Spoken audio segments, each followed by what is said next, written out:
Hi all. ఇప్పుడే మన 'mass మహారాజా' movie అయిన 'భర్త మహాశైలకు విజ్ఞప్తి' అనే మూవీ చూసొచ్చా. మూవీ ఎలా ఉందంటే పర్సనల్‌గా నాకైతే నచ్చిందన్నమాట. ఫైనల్లీ మన 'మాస్ మహారాజా' కూడా బ్యాక్ అని చెప్పుకోవచ్చుమాట. ఆయన ట్రాక్ అయితే మార్చుకొని ఫ్యామిలీ ఎంటర్‌టైనర్ వైపు వచ్చారు. ఈ మూవీలో వీళ్ళు ఎంచుకున్న పాయింట్ సింపులేనా మంచి మంచి కామెడీ సీన్స్‌తో దాన్ని ముందుకు తీసుకెళ్లారు. అదైతే బావుందిమాట. సత్య ఎంటర్ అయిన దగ్గర నుంచి కూడా కామెడీ అనేది చాలా బావుంటదన్నమాట.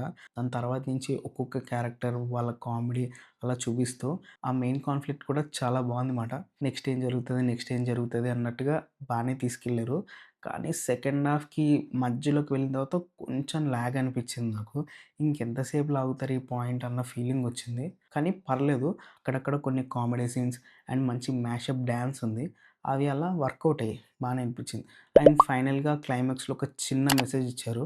అది కూడా బావుంది. ఇంకా పర్ఫార్మెన్స్ విషయానికొస్తే మన 'రవితేజ' గారు ఉతికి ఆరేసారన్నమాట.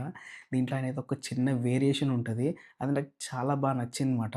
అంటే మనం ఇప్పటివరకు చాలా సినిమాల్లో అది చూసుండొచ్చు. కానీ దీంట్లో మంచిగా వర్కౌట్ అయిందన్నమాట. వీళ్ళు ఎంచుకున్న పాయింట్‌కి అది బాగా సెట్ అయిందనిపించింది. అదైతే బావుందన్నమాట. అండ్ ఈ మూవీలో కమెడియన్స్ కూడా చాలా మందే ఉన్నారు. ఎవరు వేస్టెడ్ కాలే. అందరికి ఒక్కొక్క సీన్ బానే పండింది. నాకైతే అది బానే అనిపించిందన్నమాట. వాడుకున్నారా కరెక్ట్‌గానే అన్న ఫీలింగొచ్చింది. ఇంకా మ్యూజిక్ విషయానికొస్తే సాంగ్స్ అయితే నాకు పెద్దగా ఎక్కలే. బ్యాక్‌గ్రౌండ్ స్కోర్ మాత్రం ఓకేగా అనిపించిందన్నమాట. ఇంక ఫైనల్‌గా చెప్పొచ్చేదేంటంటే మూవీ అయితే బావుంది. కామెడీ అయితే నాకు వర్కౌట్ అయిందన్నమాట. మంచి ఫ్యామిలీ ఎంటర్‌టైనర్. ఈ పండగకి ఫ్యామిలీతో సహా వెళ్ళే మూవీస్‌లో ఈ మూవీని కూడా ఆ లిస్ట్‌లో యాడ్ చేసుకొని చూసేయొచ్చుమాట. బానే ఉంది. సరే మరి నెక్స్ట్ వీడియోలో మళ్ళీ కలుద్దాం. అంతవరకు బై.